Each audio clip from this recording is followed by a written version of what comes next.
Chapter 2 এর একটা ছোট্ট অংশ বাকি। সেটা হচ্ছে এই যে আমরা বললাম আগের স্লাইডেই, আগের ভিডিওতে যে আমরা হচ্ছে 8085 এর ইন ডেপথ অ্যানালাইসিস করব না।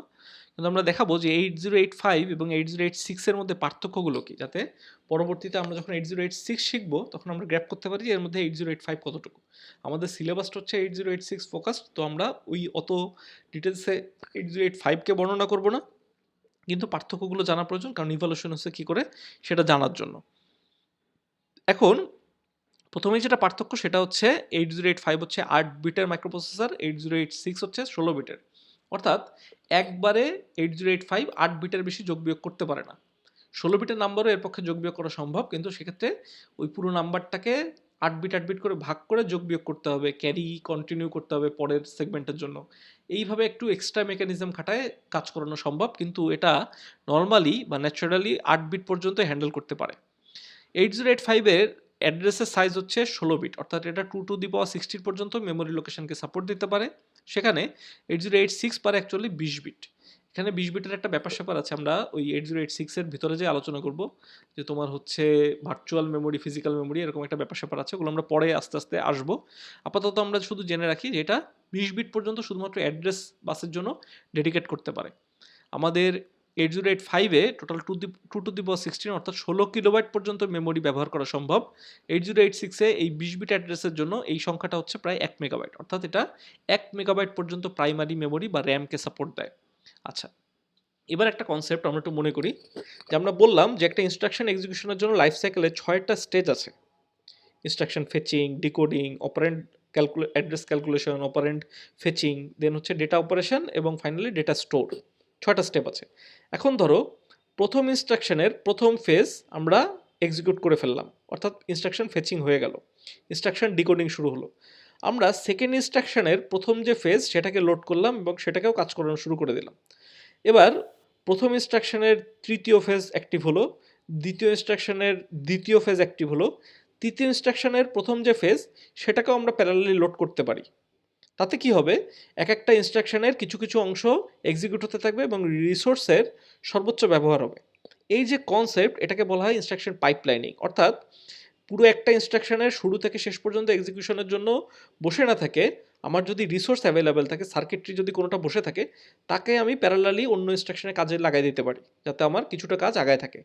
এইভাবে সিগনিফিকেন্ট একটা অ্যামাউন্ট তোমার স্পিড বাড়ানো সম্ভব কম্পিউটারের। এটাকে বলা হয় ইনস্ট্রাকশন পাইপলাইনিং। এই যে প্যারালালি ইনস্ট্রাকশনগুলোকে লোড করা হচ্ছে, যেখানে লোড করে রাখা হয় ওটাকে বলা হয় ইনস্ট্রাকশন কিউ।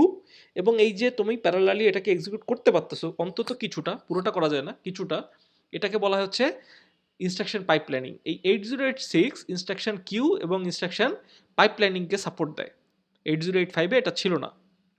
এছাড়া 8086 সেগমেন্টেড মেমোরি হওয়ার কারণে মাল্টি প্রসেসিং, অর্থাৎ একসাথে মাল্টিপল প্রোগ্রামকে এক্সিকিউট করতে পারতো, যে সাপোর্টটা 8085-এও ছিল না। 8086-এ টোটাল আইও ডিভাইস বা ইনপুট আউটপুট ডিভাইস কানেক্ট করা, এক্সটার্নাল ডিভাইস কানেক্ট করার মানে সুযোগ ছিল 2 to the power 16, অর্থাৎ 65,536 পর্যন্ত, যেখানে 8085 সর্বোচ্চ 2 to the power 8 সংখ্যক আইও ডিভাইস কানেক্ট করার সুযোগ ছিল অ্যাড্রেসিংয়ের কারণে। এইটা 8086 অ্যারিথমেটিক যে অপারেশন সেগুলোকে তো সাপোর্ট দিতই, নাম্বারের এবং ডেসিমেলের, যেটা 8085-ও দিত।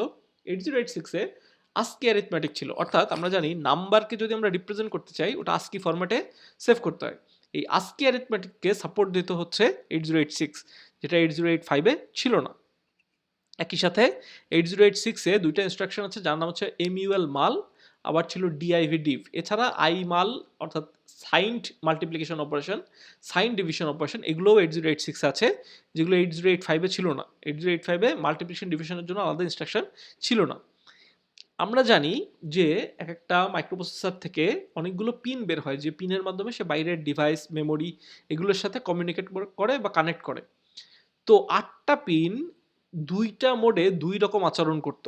একটা ছিল মিনিমাম মোড, একটা ছিল ম্যাক্সিমাম মোড। এই মিনিমাম মোড মানে হচ্ছে সরাসরি মাইক্রোপ্রসেসরই বাস কন্ট্রোল করে ডেটা ট্রান্সফার করত। আবার কিছু কিছু কোপ্রসেসর কানেক্ট করেও মাইক্রোপ্রসেসরকে দিয়ে কিছু ডাটা ট্রান্সফার করানো যেত, যেটা ঘটতো ম্যাক্সিমাম মোডে। এই 8086-এর এই দুইটা মোড ছিল, যেটা 8085-এ ছিল না। 8085-এর মোড একটাই। 8086 এর এই অপারেটিং মোডে মিনিমাম মোডে সরাসরি মাইক্রোপ্রসেসরই ডেটা ট্রান্সফারের জন্য বাস কন্ট্রোল করতো বা কন্ট্রোল লজিককে হ্যান্ডেল করতো।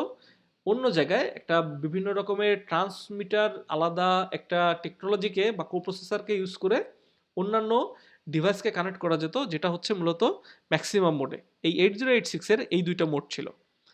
এছাড়া তোমার 8086-এ বেশি সংখ্যক যেহেতু ফাংশনালিটি অনেক বেশি ছিল, তাই বিভিন্ন কাজ করার জন্য এই যে যেমন একটা উদাহরণ দিলাম এইমাত্র, যে তোমার বাস কন্ট্রোলের জন্য আলাদা একটা ডিভাইস লাগতো, একটা আলাদা ট্রান্সমিটার লাগতো, এরকম আরও বিভিন্ন রকমের এক্সটার্নাল হার্ডওয়্যার 8086-এর প্রয়োজন পড়তো বা কানেক্ট করা যেত, যেটা 8085-এ তুলনামূলক কম।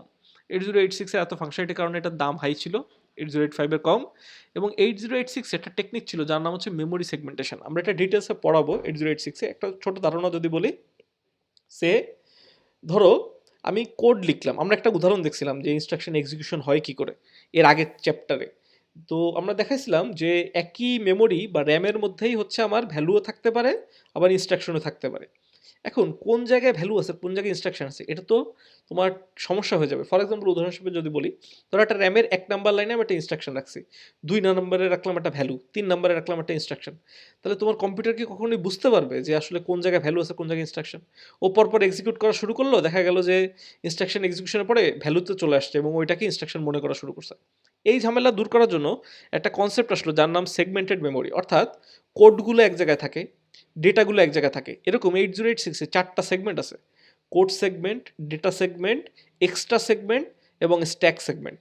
এরকম আলাদা আলাদা মেমোরির এক একটা অংশকে আলাদা আলাদা নাম দিয়ে সেটাকে একটা সিঙ্গেল পারপাসে কাজে লাগানো যায়।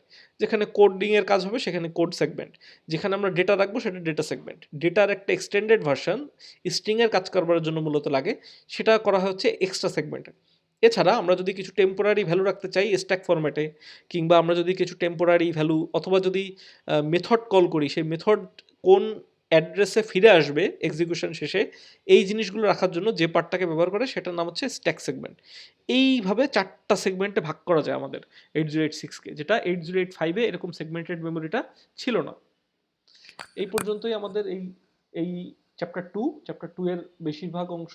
এর পরে যে জিনিসগুলো লাগবে সেগুলো 8086-এর ভেতরেও আছে, তাই আমরা ওইটাকেই ফোকাস করে পড়াবো। আলাদা করে আর 8085-এর ইন্টারনাল আর্কিটেকচার পড়াবো না। দেখা হচ্ছে পরের চ্যাপ্টার 3-তে।